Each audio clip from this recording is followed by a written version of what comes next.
Ça se complique pour le Barça, accusé de corruption avec deux nouvelles révélations. Léo Messi, d'accord pour aller en Arabie Saoudite, mais à une condition complètement dingue. Et le joli geste d'Emiliano Martinez, qui sait aussi avoir du cœur. C'est le programme du journal du foot numéro 1262.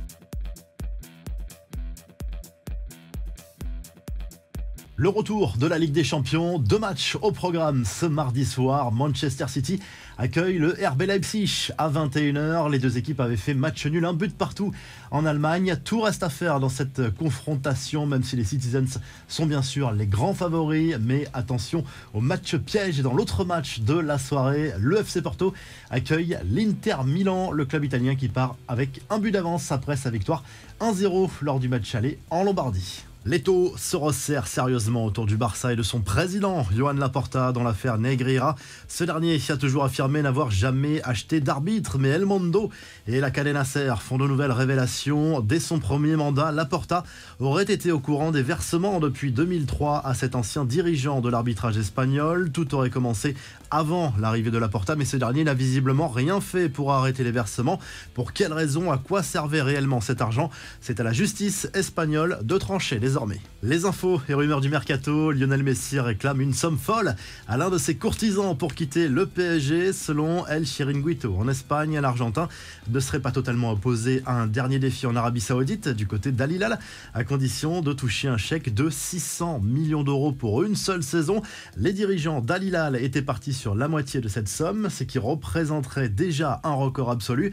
La Liga, pendant ce temps, fait les yeux doux à Kylian Mbappé sur la chaîne Movistar Plus. En Espagne, Javier Tebas a fait un nouvel appel du pied à l'attaquant parisien. Pour le patron de la Liga, une seule destination possible, le Real Madrid.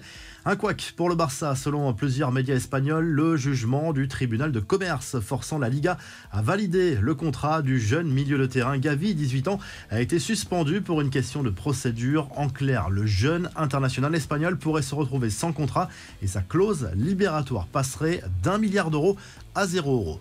Les infos en bref, Samir Nasri vole au secours de Karim Benzema. Interrogé sur la relation entre l'attaquant du Real et Didier Deschamps, l'ancien international français a expliqué qu'il comprenait la décision de Benzema de quitter au plus vite le Qatar après l'annonce de son forfait, parlant notamment du passe-droit accordé à Raphaël Varane, lui aussi blessé mais plus légèrement. J'aurais pris mes affaires aussi et je serais parti, c'est ce qu'il s'est passé, mais il faut aussi avoir la version de Karim pour le savoir, a expliqué Nasri sur Canal+.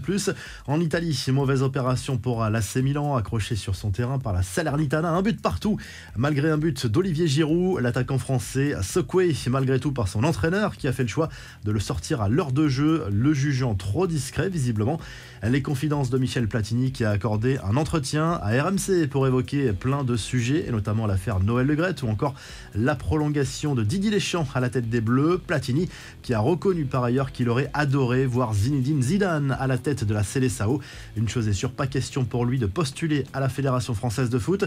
Entre Eden Hazard et Carlo Ancelotti, c'est silence radio. Dans une interview à la RTBF, l'ancien international belge a expliqué qu'il n'avait absolument aucune relation avec son coach. On ne se parle pas, a expliqué le joueur du Real Madrid qui visiblement veut rester dans la capitale espagnole jusqu'à la fin de son contrat en 2024. Enfin, Emiliano Martinez sait aussi avoir du cœur et ce n'est pas une blague. Le gardien de l'Argentine, bourre des Bleus lors du dernier mondial, a annoncé le lancement d'une collecte solidaire pour aider une association de Mar del Plata, le portier d'Aston Villa qui a aussi vendu ses gants de la finale pour une vente aux enchères. Ils sont partis pour un peu plus de 42 000 euros, une somme qui sera reversée à un hôpital et qui permettra d'aider des enfants atteints d'un cancer.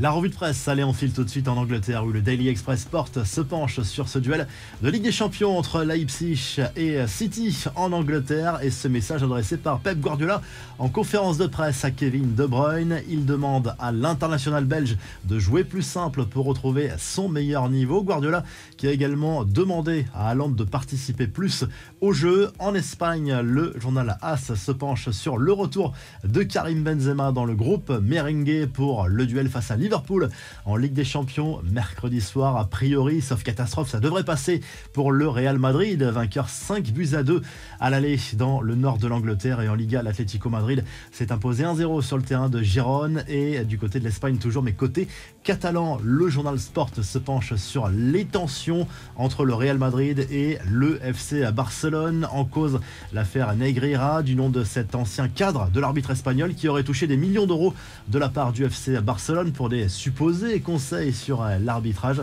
On est à quelques jours justement du Classico entre le Barça et le Real. Ce sera dimanche au Camp Nou et ce sera décisif pour l'attribution du titre. Sans doute, si le journal du foot vous a plu, n'oubliez pas de liker et de vous abonner. On se retrouve très rapidement pour un nouveau journal du foot.